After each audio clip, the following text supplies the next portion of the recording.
Welcome to Therapy in the Great Outdoors, a podcast about the business and practice of nature-based pediatric therapy of all kinds.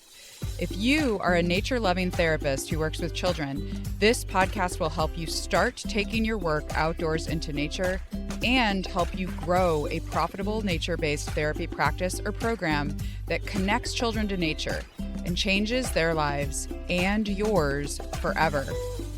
I'm your host, the ever honest, always 100% real, Laura Park Figueroa. I have been a pediatric occupational therapist for over 20 years. But 7 years ago, I almost left the field entirely. I was so burned out. And nature-based therapy is what saved me. It reignited my love of my work, and I saw profound changes in the children that I was working with. I'm the founder of Outdoor Kids OT and the creator of the Contigo approach, an evidence-based framework for nature-based pediatric therapy services. I've helped dozens of pediatric therapists start and grow successful nature-based practices through my business coaching and online programs. The latest of which is the Therapy in the Great Outdoors community, TIGO for short. TIGO is an online membership site with loads of resources to support you every step of the way as you start and grow your nature-based therapy work. You can find out more at therapyinthegreatoutdoors.com. Working outdoors with children can be a wild ride. Are you ready for the adventure? Let's jump in.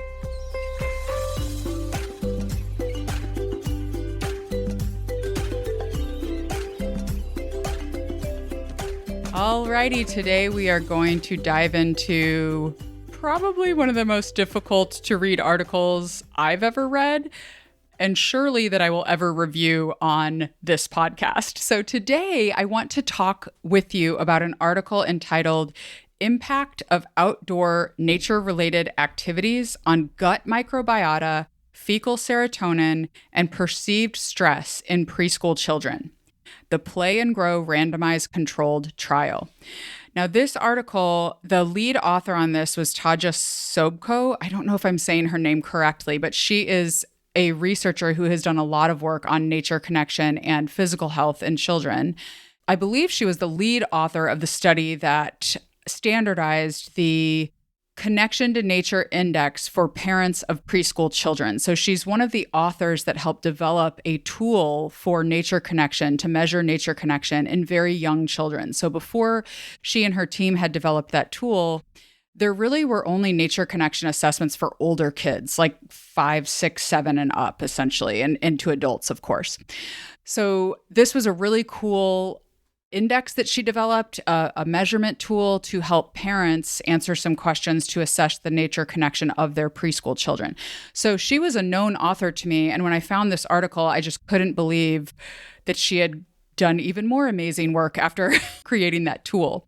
So this article is very complex. So I want to back up for a moment and talk about how I found this article. So I have been delving personally for my own health a lot into the research on health and nutrition and how nutrition affects our health over the past 4 months or so, since probably March of this year. So for me, what that has meant is starting to eat a lot more animal-based products, specifically red meat. So the reference that I have told people about is sacred cow. If you are a staunch vegetarian or vegan and you're listening to this, I am not here to tell you what to do. I promise. I just feel like I should share this reference with everyone because it really was mind-blowing to me, the things that I thought were true about nutrition that are not. And so anyway, I changed my diet with some pretty drastic consequences. I have completely eliminated processed sugar and I don't eat, for the majority, I mean, it's hard when you're eating out, right? But for the majority of the food I eat, I don't eat any seed oils anymore. So those are like vegetable oil, canola oil, these oils that were originally created for machinery, not for human nutrition. And so anyway, I've cut those things out. And in the process of starting to learn more about nutrition and diet and realizing that there were a lot of things I didn't know that I had just assumed to be true that actually weren't backed by science and research, I started delving into a lot of research. And what happened for me was that I started wondering, like, I started reading things about the gut microbiome and foods that we should eat to keep our internal organs healthy, right? The internal ecosystem of our intestines to keep that healthy. That's essentially what the gut microbiome is. It's like the invisible ecosystem inside of your gut. And I decided to type into Google children outdoors gut microbiome. And I was completely shocked that an article came up. So that's the background. That's the article we're going to talk about today. Now, as I said, it is super complex. So I spent a lot of time last week kind of breaking down what I wanted to say about this article and reading it several times. But again, I am not an expert on the gut microbiome nor on nutrition. So this is not an episode about nutrition. This is about this research that has shown that outdoor play changes the gut microbiome. And this is groundbreaking research. I am completely amazed at how they designed this study, and the fact that this is even being looked at is an incredible support to the work that we do outdoors with children, because of what I will start out talking about first, which is that the gut microbiome has been tied to so many symptoms of health, of behavior, of cognition. And when we think about the body as a whole, to think that our work outdoors with children could be impacting something internally that could actually have an observable change in their well-being and their participation in life is just truly exciting. So I'm going to read you a brief quote from the beginning of the article, because I want to make sure that I am clear and that I am using the experts' writing instead of my own explanation.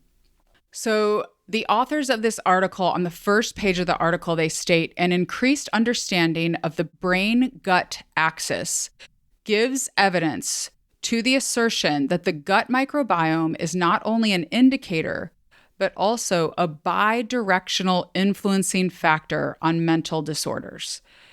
So they go through some research here talking about how changes in the gut have been proven to result with changes in behavior. And they say that our understanding is still limited in regard to microbiota associated with functional change set in relationship with the mental health of children, despite the research that they reviewed. Okay, they further state another possibly significant link between gut microbiota and behaviors is serotonin, which is involved in the modulation of a variety of physiological and psychological processes. Gut microbiota can both produce and modulate the host's biosynthesis of serotonin. So that's why, and I'll talk about this later, they measured fecal serotonin to see the levels that were coming out of the gut.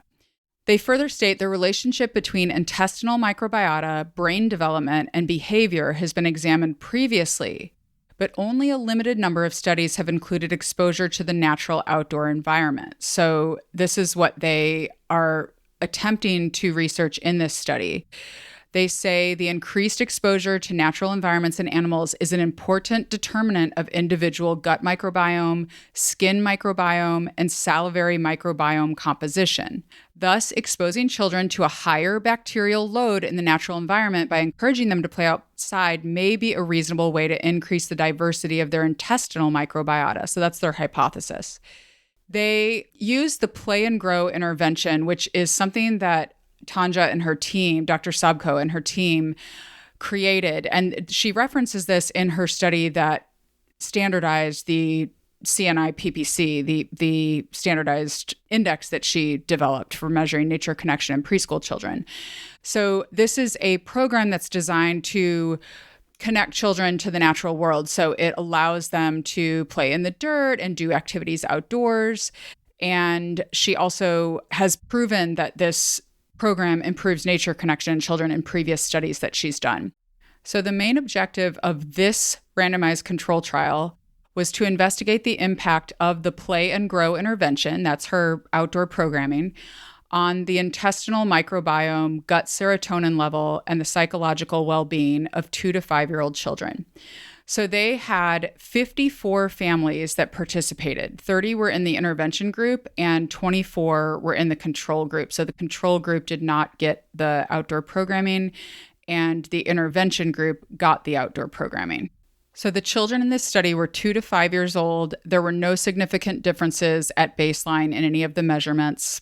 The intervention group got weekly programming. So this is something they did not say how long the programming was. There were a lot of supplementary materials in addition to the article that I reviewed for this podcast, but they didn't say anywhere how long that programming was. All they said is that it was weekly.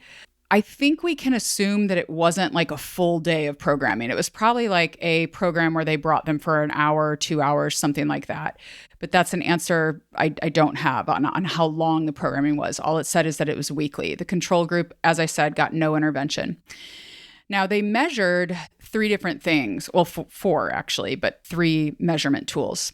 So the first was they used the CNI PPC, the Connection in Nature Index for parents of preschool children, to measure nature connection, to determine if nature connection improved during the program. Then they also measured psychological behavior using the perceived stress scale for children. So the parents filled out a scale looking at their children's behaviors around whether they were stressed or not. And then they also measured the fecal serotonin levels and the gut microbiota through testing of stool samples.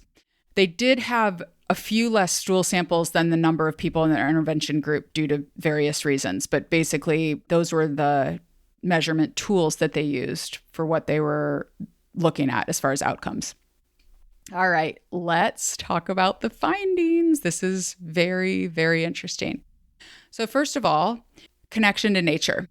10 weeks of weekly outdoor programming increased connectedness to nature in preschool children. That was a finding of this study, which is super exciting. I'll save that for the takeaway. I'm just going to focus on the findings right now. All right. In regards to fecal serotonin and gut microbiota, fecal serotonin negatively correlated with stress. So that means as stress goes up, fecal serotonin goes down and vice versa. Fecal serotonin was decreased in the control group, but it was maintained in the intervention group. So I think what that implies, again, this article is very complex, but I think what that implies is that serotonin is a feel-good hormone, right? So I think what that implies is that the intervention group helped people maintain serotonin levels in their gut. Okay, and then no notable differences in overall diversity of the gut microbiota pre or post for either the intervention or control groups. So, they measured each group and they didn't see differences in the overall diversity of the gut microbiota, but the richness of certain beneficial microbiota in the gut improved only in the intervention group. The overall stress score was negatively correlated with richness and diversity of the gut. So again, it's a negative correlation. So that means as one goes up, the other goes down. So higher stress means lower gut microbiome diversity and vice versa as well. And then finally, diversity of the gut showed a decreasing trend according to anger frequency. So when children show more stress, this is kind of saying a similar thing to what I just reported. When children, one of the things they measure on that perceived stress scale for children is the frequency with which children are becoming very angry. And as children have more frequent anger episodes, they have less diversity in their gut microbiome. So this is all just adding to the evidence base for the importance of a healthy gut microbiome for overall health and wellness in children and their mental health, right? Okay, for psychosocial behavior measurements, anger frequency decreased and pro-social behavior increased after the intervention. 65% of the intervention participants showed decreased stress scores on the perceived stress scale for children, compared to only 22% in the control group. And interestingly, they reported that the 3 children with the highest anger score improved post-intervention. So that is something I find very interesting as well, because a lot of times I think that in nature-based work, we can really reach kids who tend to have a really hard time in some of our more traditional therapy settings. And that is kind of I'm saying it very tenuously. Obviously, we can't like take from one study and make broad assumptions, but it's interesting that the children who had some of the most significant challenges with stress and anger were ones that improved post-intervention. So overall, I'm going to read again from the article now. Early environmental education intervention. Now, I want to stop while I say that because I think we tend to think of environmental education as like teaching kids about nature, right? But I want to highlight that the purpose of this program that the authors developed was to allow children to interact with the natural world, get their hands dirty, get their hands in the dirt, play outdoors. So I don't know the specifics of the program, but I do want to be clear that the intervention was playful in nature. It was for preschoolers. So they weren't like sitting them down in a circle and teaching them about frogs indoors or something like that. They were actually having hands-on contact with the dirt in order to test what they wanted to test in this study. So I think the words environmental education are a little bit misleading here. I think it should say like outdoor programming or something like that, but I will read it again. Early environmental education intervention significantly reduced the overall perceived stress, particularly anger frequency among preschool children, modulated the abundance of certain gut microbiota, and in contrast to the respective control condition, did not reduce gut serotonin levels. That is their summary.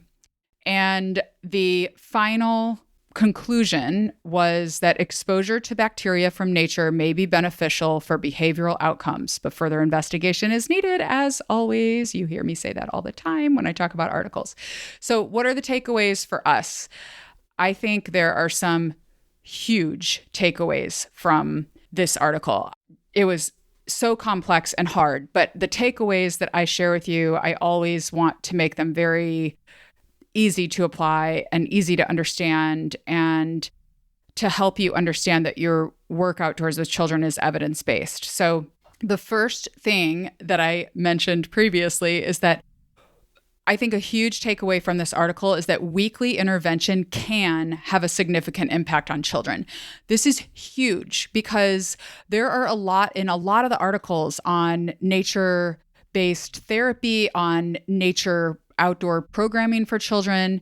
There's a lot of talk around like, well, how much is needed? How much time? How much, is it a dose sensitive kind of change in the child for how much they're outdoors? Is the type of environment important? Is the amount of time they spend? Is it better to do it in a big chunk of a week of camp, or is it better to do it in small increments during multiple weeks? Things like that are always asked in these studies. And this article provides some evidence that weekly intervention can have a significant impact on children, especially for their physical health. I mean, this is incredible to me. I really, on a recent reel that I did, I went, this is crazy, because it's really amazing to me that I had never really thought about how outdoor work can influence the unseen parts of a child's physical health. I mean, that to me is amazing. So a big takeaway is once weekly intervention for children can have a significant impact. And many of us provide services that way for kids. So that's interesting, right? Okay, the second takeaway is that exposure to nature is an evidence-based practice to improve children and families' well-being by decreasing children's anger and perceived stress. That was a finding in this study, is that perceived stress was lower in the intervention group. The third takeaway, the health benefits of taking children outdoors influences internal physical health in invisible ways that may manifest as observed behaviors and developmental changes. So I think this is so important to think about children holistically, and many of us do. That those of us who are working in nature, we're very holistic. I think that is something that a lot of nature-based therapists resonate with, is not just looking at our own area that we focus on in treatment, but really looking holistically at the child. Even if you're, for example, a physical therapist who works on motor skills and bilateral coordination and physical coordination with children, if you work outdoors, my guess is that you take kind of a holistic view in your work. Like that is something that I notice in a lot of nature-based therapists. So that is an important takeaway. And then the fourth is that nature-based therapy influences the gut microbiome. And I think we would do well to consider how the gut might actually underlie some of the behavioral and developmental challenges that children are having.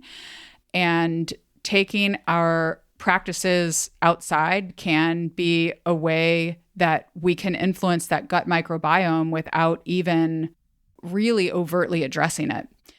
And a little PS is, I think we all know this, but children's food is very important. But that's a whole nother topic and research area, because obviously food is one of the main drivers of the health of the gut microbiome. So I found this article completely amazing and incredible. I'm going to reach out to the author.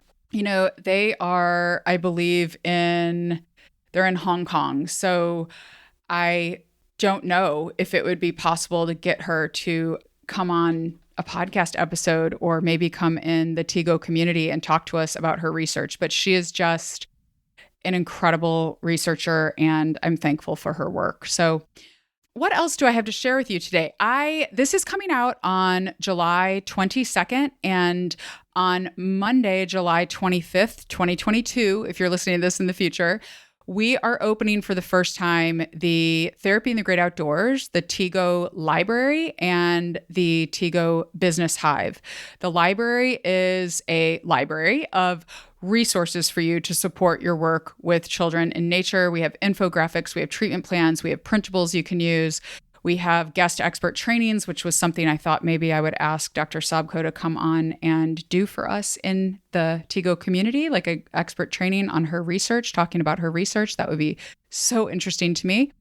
So that is an area that we are going to open on Monday for enrollment. And if you want help with your nature-based business, then you can join the Business Hive. You get access to the library when you join the Business Hive as well. So I've had a couple people ask me about that. Like, do we have to pay separate for the library if we want to join the Business Hive? The answer is no, you get it all. So the Business Hive is like, you get everything in the Tigo community. It's the all access pass, I guess. And the Business Hive includes my Business Bedrocks group coaching program, which helps you set up automated systems in your business that are just foundational for your success going forward as a business. And you also get loads of templates, resources, weekly coaching with me, lots of support for you in your business in the Business Hive inside the Tigo community. Now, I want to be very clear with people. You do not have to be using the Contigo approach. So I have an online course called the Contigo Approach, and it stands for Connection and Transformation in the Great Outdoors. It's the approach that I developed, which is an evidence-based framework for taking your work with children outdoors into nature as a pediatric therapist of any kind. And the Contigo approach is completely separate from the Tigo community, okay? The Contigo approach is the why and the how of nature-based therapy. There is content in that course that teaches you how to provide services outdoors in nature that are evidence-based. It's intended to give you a shared mental model with yourself, your team, on how to do evidence-based therapy in nature. Plus, there's a lot of other content in there too, like how to plan effective outdoor sessions, how to analyze outdoor spaces, and there are various resources in there for you related to doing nature-based therapy. Now, to run a business is different than just doing nature-based therapy. So the Contigo Approach course is completely separate from these things. It is never going to be included in the Tigo community. It is a separate thing. You do not, to be inside of the Tigo community, to be an active member there, to be in the free community, to be in any of my paid products inside of the Tigo community, you do not need to be using the Contigo approach in your practice. The Tigo community is intended to be a space for anyone who is interested in nature-based practice with children and who wants to start doing that work and have resources and community around that mission. So it is not just for people using the Contigo approach. So you don't have to be using the Contigo approach to get the library resources or to join the Business Hive. I am also going to let people in the business hive this go around who may not even be nature-based therapists if they want the Business Bedrocks content, because a lot of people have been asking me for that. And I had niched to nature-based practice owners only. And then I feel a little bit like I owe it to some of the people that have been on the wait list for a long time to allow other people in if they want to. So my guess is it is going to be primarily nature-based pediatric practitioners in there. But I do want to allow access to the business coaching to people a little bit broader of an audience. So there may be some other pediatric therapists in there, or maybe some people who are doing nature-based work with adults. And that's totally okay. I think that will enrich the experience actually for everyone that is inside of the Business Hive. The Business Hive is going to be a year-long commitment. So you will get Business Bedrock's curriculum dripped out to you via email over the first 6 to 7 months of the program. And then you'll also have access to 5 more months of coaching after that. So you have access to the community for a year. And the reason I made that decision is because every single person that has given me feedback about Bedrocks has said that they wish it was longer. They wanted more time together in community. And I really do think that having access for a year will really allow people the time to build a successful business. You can fast track things a little bit by doing it in a community with others, but you can't, this is like one of those things where I'm like, you can't overestimate or you can't underestimate. I can't overestimate the importance of having a community. It is so important. That's what I'm trying to say. It's so important because it really holds you accountable and keeps you moving forward on your goals. And when you are working through systematic content with people to actually get things done in your business, you're going to get there so much quicker than you would if you tried to do it on your own. So I highly recommend. I've kept it very affordable. I purposefully never say prices on the podcast because a podcast lives forever. So people could be listening to this in 5 years. And so I don't say prices. It's not to hide things from you. You know, I am uber transparent about my pricing always. So the prices will always be on the website. And if you are not ready right now, the other thing I wanted to say is that the plan right now in the business, again, as of July 2022, is to open the Business Hive for new cohorts of Bedrocks to start every 6 months. So we will open the cart the last week in July and the last week in January every year going forward for new people to start the Business Bedrocks program. There will be some overlap because, like I said, you get a year access. So it's kind of, I think it's going to be a really great model going forward to kind of have fresh people and people that have been through the program a little bit in the same space together, kind of sharing resources. And you are welcome, if you join the Hive, to stay as long as you want at whatever the rate was when you joined. So if you want to stay in the Hive for even longer, I honestly, I could see some people staying in this for 2 years, maybe 3 years even, because the support that I believe people are going to get in this community for your business to be successful is so valuable. So you are allowed to stay as long as you want, but you are committing for a year when you join the Hive. Okay.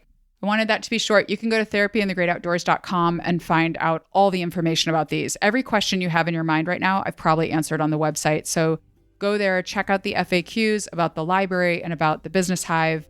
And that's it. I meant for that to be a short announcement, but y'all know me. I talk a lot. Okay, so this was a long episode, 29 minutes and 28 seconds at this point. So I'm going to say bye to you all, and I will see you next week. Thank you so much for spending time with me today, exploring therapy in the great outdoors. If you liked what you heard in this episode, please leave us a 5-star review on iTunes so we can share the magic of nature-based therapy with a wider audience of therapists who work with children who desperately need connection to nature nowadays, just like we do. If you're ready to take the next step in this adventure, join our free Therapy in the Great Outdoors community at therapyinthegreatoutdoors.com. The TIGO community is a private space just for nature-based pediatric practitioners. We have loads of resources there to support you as you start or grow a nature-based practice or program. Our free TIGO community has a discussion forum, a jobs and volunteers board, a crowdsourced treatment activities section, as well as free video trainings, research article reviews, and book recommendations from yours truly. Head on over to therapyinthegreatoutdoors.com to join today. So until next time, get outside, connect, reflect, and enjoy the business and practice of therapy in the great outdoors.